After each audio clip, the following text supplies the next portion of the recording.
Hello, I'm Bruce Lorenz, and this show is called Bruce on the Loose. I talk to people in the school system, city government, county as well, and various other places that pique my interest, some businesses in the community. Carl Quattraro is here, and Carl, this is the third time we've had him on the show. He's an expert on Cleveland Indian history, and last time I think we left off, Carl, about 1959, didn't we? Yes, we did. Mm-hmm.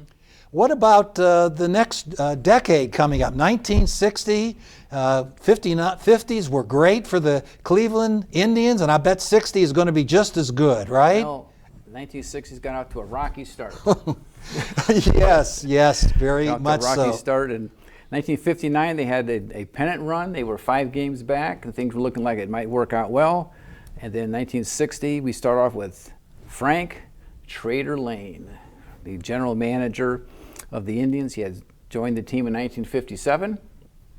He was called Trader Lane because it was never a trade he didn't like, and so he always liked to trade players. Of all the players he had on the 1957 team, he traded all but one, and that was a guy who retired.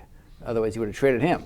So he traded all of his players, but the thing that started off the 1960s was Trader Lane trading Rocky Colavito on April 17th, 1960, 2 games before the season began. Now, Rocky was the most popular player on the team. He was the most popular athlete in Cleveland. He was on the cover of Time magazine. In the year before, he was the toast of the town. Everybody loved Rocky Colavito, but Frank Lane decided he had to trade him to Detroit. And he was a home run hitter. He produced too. He was a tremendous hitter and had a very good arm in right field. He was the co-home run leader in 1959, 42 home runs with Harmon Killebrew. So that between the two of them, they had, again, everything looked great. The future looked great for Cleveland with Rocky Colavito there in right field. No question about it. Why do you think Frank Lane traded Rocky Colavito? Well, according to Frank Lane, he would say that Frank Lane hated Rocky's strikeouts. He said he struck out too much, and he wanted to get a consistent hitter, so he traded Rocky to Detroit for Harvey Keene. Harvey Keene was the batting leader in 1959 at .363 with Detroit, and so he was trading away home runs for singles. And any fan knows that they would rather see home runs than singles, but he decided he wanted to have a consistent hitter. Now, that's what he said. But the truth was that Rocky Colavito did not fit in with Frank Lane's image of what a ball player was supposed to be. I think we have an autographed baseball that I picked up along the way. I think my daughter stayed in line to get Rocky Colavito's signature, and it was very distinctive, and he, in his career, had 374 home runs, I believe, and he was a superstar. He was a great, very fan-friendly. He was all around. He was a star. He really was a true star in the sense in Cleveland, and it was I believe that was really the beginning of a very long downward spiral for Cleveland when Frank Lane traded Rocky Colavito. Even a book was written in his honor, Don't Knock the Rock, I believe. That was, I thought you were going to refer to the one with Terry Pluto wrote about the curse of Rocky Colavito. But yes, that was another one, yes. But he was really epitomized Cleveland. And my mom told me that I cried for several days after that trade, and it was really not the same team. He just associated with the town. The town loved him then. They still love him today. After all this time, Cleveland still embraces Rocky Colavito more so than any other place he ever played. And Rocky then returned to Cleveland. Tell us about that. Rocky came back in January of 1965. The new general manager, Gabe Paul, had been looking for a way to get Rocky back. Now, Rocky had gone from Detroit to Kansas City, and he spent 1 year there. And so Gabe Paul made a deal to get Rocky back in a 3-way trade with the Chicago White Sox. And in doing so, gave up some players who would end up being some pretty decent players. He gave up Tommy John. Tommy John was a prospect at the time, a pitching prospect, who went on to win 288 games. So he was definitely a good player. He also gave up Tommy Agee, who became Rookie of the Year in 1966 and had some good years with the Mets. But in my opinion, it was still a deal that had to get made to get Rocky back because attendance was starting to slide again. There was talk of moving the team out of town. And so it was really important to get things moving in the right direction. And once Rocky came back in 1965, attendance spiked again, went 300,000 increase from the year before just because Rocky was there. What about the 60s?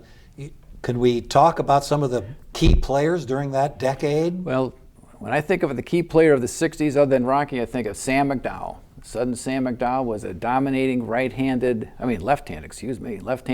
power pitcher, 6'5".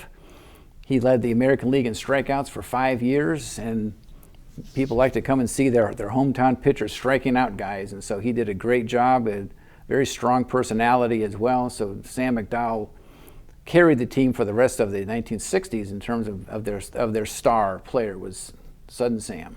Sam did all that, and he had a problem. He was an alcoholic. He admitted that, and now he counsels Yes, he does. people to go ahead and refrain from drinking. He does make appearances to that effect, and he didn't hide from his problem, and he admitted it took a lot of years off his career, but he turned it around and is giving back to the community. Very much so. Very much so. Very gifted athlete and really helping the community. What about the 70s? Do we see some big highlights in the 70s? The 70s were quite a comical decade in a lot of different ways because it started off well enough because Sam McDowell did request a trade, and he did get traded to the San Francisco Giants in 1971. And so in 1972, the Cleveland Indians got Gaylord Perry in return, also Frank Duffy in shortstop. So it was a great trade for the Indians as far as that goes because Gaylord Perry had, of course, in 1972, he had his Cy Young year, and then he had 3.5 good years with Cleveland as well. So as far as that goes, it was a great trade for Cleveland, and Gaylord Perry was still maybe my favorite player of all time that I remember. He's just a very gritty, tough competitor. Frank Duffy, a very solid defensive player. Yeah, didn't hit a whole lot, but very good in shortstop. He was a good shortstop. Again, for what they got, Sam McDowell was unfortunate because, as you just mentioned, he was on the decline, and so time-wise, it was a great, very, very good trade for Cleveland. What about the 1980s? Do we have some highlights there we can talk about, that decade of the 1980s? Well, 1980s, of course, you figure the 70s were bad, so now you turn the page to the 1980s, you think, well, maybe things will start to get better. And things started very well in that we see Joe Charbonneau. Joe Charbonneau would look like he might have been the new Rocky Colavito of the 80s. A very personable guy, great smile. Home run hitter, hit 23 home runs in his rookie year. He was Rookie of the Year in 1980. Good batting average. Everything looked great for Joe Charbonneau and Super Joe. They even had a record that was created for him. Everything looked great until he hurt his back in 1981. He went on the decline, and he only played a few more injury-plagued years, but unfortunately it faded away for him. Yeah, that was unfortunate because people were really attached to him, and they got very excited. Oh, yeah. And he was a fan favorite. He looked like we might have another big superstar right in our midst here, and then he hurt his back, and that was the end of him. He reminds me a little bit of a pitcher that Detroit had, Mark the Bird Fidrich, that he was 1 year phenomenal, and then he just kind of faded, like you indicated. It's the funny thing about baseball is sometimes fame can be fleeting like that. You can look like you can last a long time, but then sometimes it doesn't happen. Right. Is there a turning point that you can point to, Carl, that brought Cleveland baseball to the forefront of success finally? Well, as we saw the 1980s, kind of sputter around. Things weren't. They'd have some fits and some starts, and for example, I like to always point out the 1987 Sports Illustrated cover because it looked like they were really going to turn it around. Joe Carter and Corey Snyder were featured on the 1987 Sports Illustrated cover, and it says on there, "Believe it, Cleveland is the best team in the American League." Then they go 61-101, 37 games back. But that was the year that, at that time, the Jacobs brothers had purchased the Cleveland Indians. Now, Dick Jacobs and Dave Jacobs were very successful businessmen in Cleveland. They came from Akron, and they bought this team, and because they were successful businessmen, they knew how to put together a good business. And so they had a very long-term plan on how they were going to pull this off, and they knew they needed to hire the right people to do it. And one of the very early hires that they hired was Hank Peters. Hank Peters was an executive that came from the Baltimore Orioles organization, and he hired him as the general manager and head of baseball operations.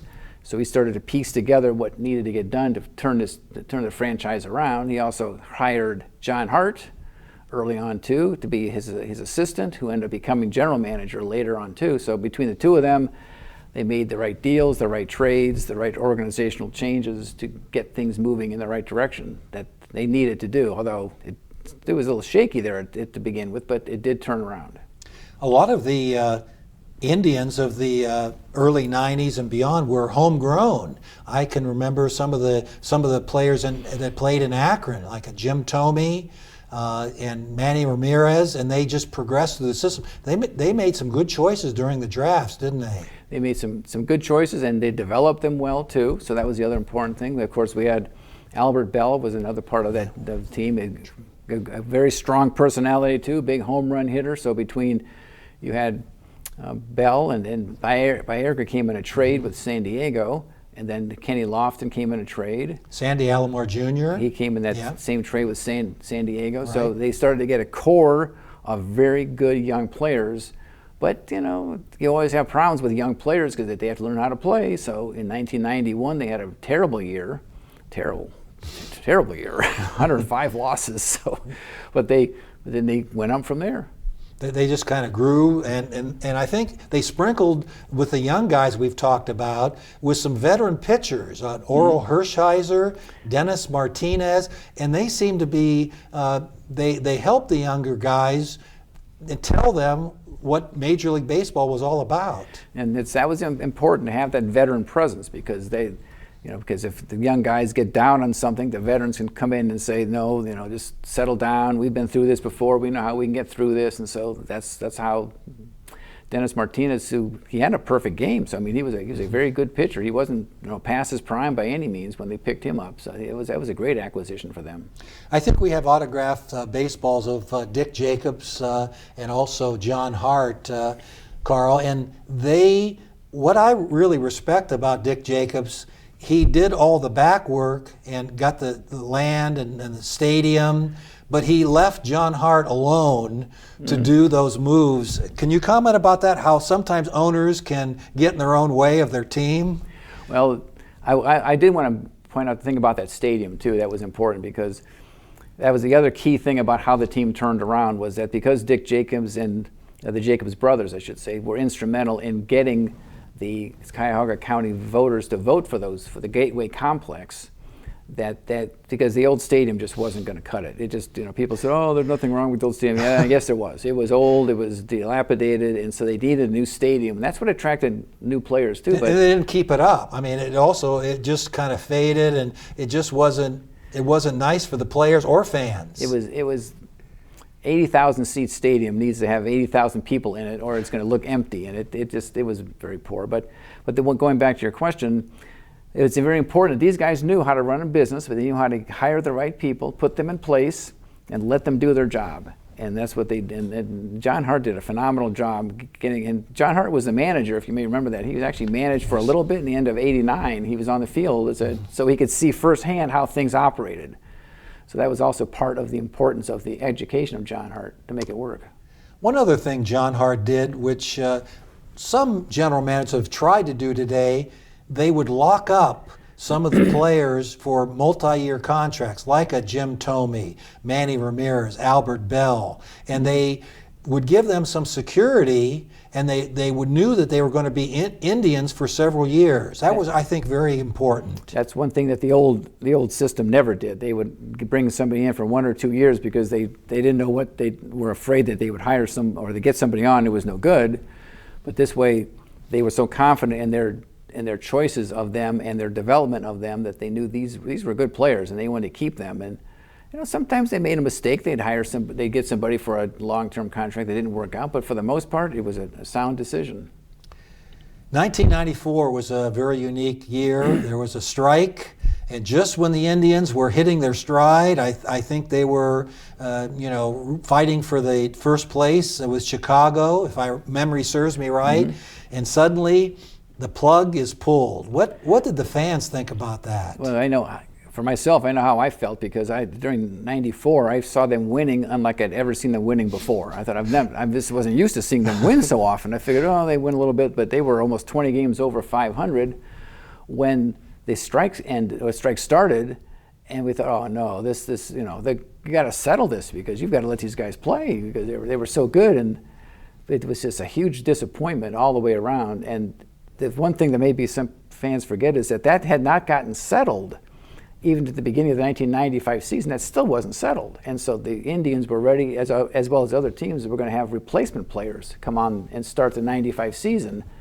But then things got settled just before they were to start using replacement players on the team. And then the 1995 Indians really took off. That was unheard of. Like, as you say, they didn't have a postseason, and I think, again, hindsight, it would have given Cleveland some experience to be in the playoffs. Yes. For the 95, and then I think subsequently the 97 season. So experience-wise, I think it would have helped immensely the Cleveland club. Well, and once Cleveland got there, of course, I know for me, I thought I never really thought they would get in the World Series, and here they are, the '95 World Series, and I was happy enough for that. But you hate to say, oh well, at least they got there. Well, you don't want to say that, but at least they got there in '95. Yeah, and again, timing. It seems like Cleveland sports. They have a wonderful team, and the Yankees block them for years and years. And now Atlanta has 3 Hall of Fame pitchers. Glavine, Maddox, and Smoltz, and they had been there, but they hadn't won. So really, Atlanta was really ready to pounce and to win a World Series. Atlanta had a very good run there in the early '90s, and they were in the '91 World Series. And so, as you're saying, they did get that experience, and they knew how to react to it. But the Cleveland Indians had not, except for a few players had some experience, but not that many. And they fell behind early, and then they just never could make up for it. But the city of Cleveland was electrified, and the whole city was backing the Indians all the way, and it was just a phenomenal year. Well, as you mentioned last time we talked, that if they win, the fans come out, and so sure enough, after those 1 million season attendances, now the Indians are drawing 3 million regularly every single year. 3 million, that's a lot of fans going to a small park. And a record number of sellouts. I think it was over 400, was it? 455. 455 consecutive sellouts. That's amazing to me, that they can have that many sellouts. But the people really embraced the team, because they were so hungry for a winning baseball team, and then they had one in the late 90s. 1996 was a very positive year. They got into playoffs again, but the red-hot Baltimore Orioles, I think, knocked them out. Yeah, they had 99 wins, a lot of wins in '96, and you figure that it's just going to be a matter of time before they get back to the World Series. But then the unthinkable happens, and then they get cold at the wrong time, and then Baltimore advances in '96. You really, those playoff games, it's really timing. You can, yes, again, have, and I can remember times when Cleveland got in and key players were hurt. And, someone had a sore arm, or a bounce would go the wrong way, and suddenly they were behind. Well, in '97, they had a very mediocre year. They were 86 and 75. 11 games over 500, and I thought at the time, oh, these guys are going to get out of the playoffs real quick. There's nothing there. But in '97, they just catch fire. All of a sudden, they're hot, and they end up going all the way to the World Series in '97, and figuring there's no way they were going to do this, and think all they need to do is beat the upstart Marlins. I mean, they were a 4-year-old expansion team, for crying out loud. You figure, how could they not beat these guys? And once again, as you said, with baseball, it's just one little thing, 1 inch here, one bad bounce here, one bad pitch here, and everything changes. Why don't you help us through those playoff games? I think the first round of playoffs was with Boston. I think they played the Red Sox. Is that true? This was in '97. It was the Yankees. They Yes. beat the Yankees, Yeah. and they had that great comeback, and then they faced the Baltimore Orioles, and I thought, oh, how are they going to get by these guys? And they did. They somehow got back past right. the Orioles in '97, and then it was the Marlins. I figured after those two, this should be simple. But baseball is a cruel game sometimes. Yeah, it really is. And sometimes people step up, and again, people, Cleveland's, the hitters. As you get in the playoffs, pitching really becomes even more prominent, I think, doesn't it? I believe so. It's the old saying about good pitching will beat good hitting, and sometimes the hitters, if maybe it's not quite big enough for the moment, and they get a little tense or something, and they're off by just a little bit. That doesn't take much. Major League Baseball doesn't take much to be off by a little bit. And the playoffs, because of the added rounds, I mean, in Florida, I'm sure the temperature was very nice where the Marlins played, but then when it got to Cleveland, some of those nights were very frosty and chilly, weren't they? Yeah, I think that one time they played in under 40-degree weather, and they lost 2 out of 3 in Cleveland too. They figured, you should be able to beat a warm weather team, but no, didn't happen. They really did. Again, the fans were totally behind them, and everyone was really go Indians, and businesses and corporations, and it really does a lot for the city. I think sometimes people forget how a city can benefit from a successful Major League Baseball team. It just does something. It energizes the city, makes everybody just feel better about themselves, and it does something to the teams or the city. So it is important to have a good winning team for a city. And back in that era, the Indians sure did it. Let's jump ahead a few years. 2013 marks the entry of a very fine manager, Terry Francona. Can you tell us a little about his background and why he, again, had some people thought very positive of that move? Well, Terry Francona was the manager. He previously was the manager of the Boston Red Sox and was able to get them the World Series wins that no other manager was able to get them in 04 and 07. Then in 13 he becomes available, and I thought, Terry Francona managed the Indians? I thought, oh, that can't happen. He's just too good of a manager to come to Cleveland. And he comes to Cleveland, and instantly they get into the wild card in 2013, so things turn around very quickly for him. And with Terry, now see, I still always refer to him as Terry Francona. Some people refer to him as Tito Francona, and I just think, I just can't do that, because I think of Tito Francona, and I think of Tito Francona or Terry's father, who was also nicknamed Tito Francona. And there's Tito right there. And he played on the Indians from 59 to 64, and he was one of the earliest players I remember on the team. And so then when I think of Tito Francona, I think of this fellow right here. So I still refer to Terry Francona as Terry, not as Tito. But another thing about Terry that some players might not, or fans might not know, he did play for the Indians. He was a player for the Indians in 1988. Played for the Indians for 1 year, and there was his autograph card, and autographed that thing as well. And so I thought he was a good player. He always talks himself down, but no, I remember him being a good player. He had hit 311 that year for the Indians, and so I was glad to see him on the team. But as far as the manager goes, he always seemed to have the magic touch. I was consider him having all winning seasons, even though the one season the team went 80 and 82, but he was out for 3/4 of the year. So he's always had the magic touch, and that's why I just hope that he still has the magic touch for this year. He seems to really talk to players one-on-one, and he goes out of his way to go ahead and make them feel a part of the team, everyone. Yeah, even when you hear him on the radio, you can just tell he'd be the kind of guy you'd really like to play for, because he's supportive. And I can also get the impression he's not real soft, but if you do something wrong, he's going to tell you about it, but he's not going to also, chew you up and be. He'll build you up, and he will support you. 2016, Carl, this is our year. 2016, the Cubs and the Indians, two long-suffering teams. Tell me we win in 2016. The longest drought in the National League faces the longest drought in the American League.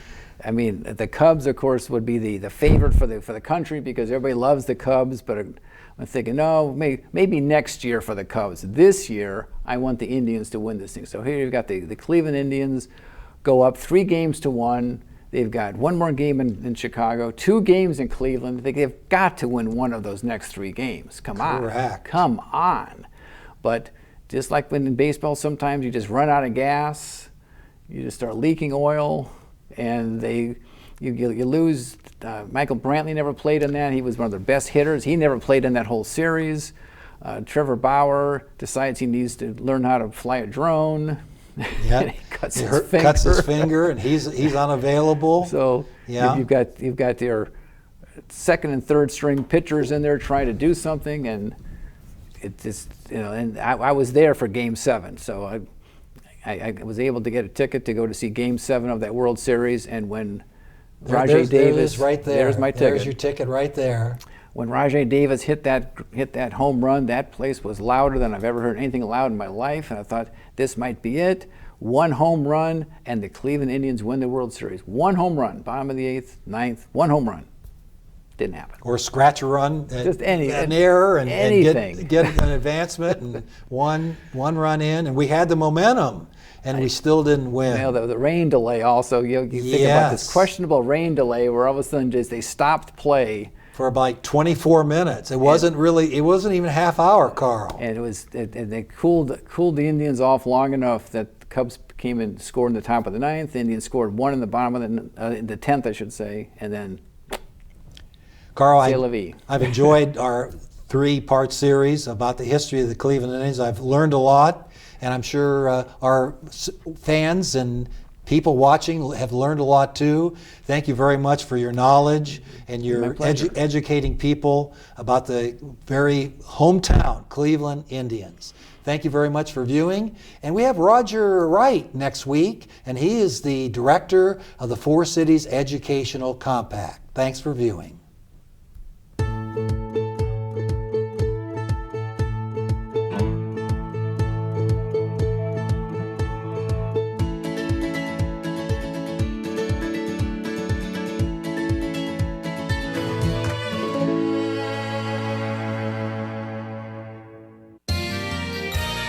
You are watching WCTV, Wadsworth Community Television.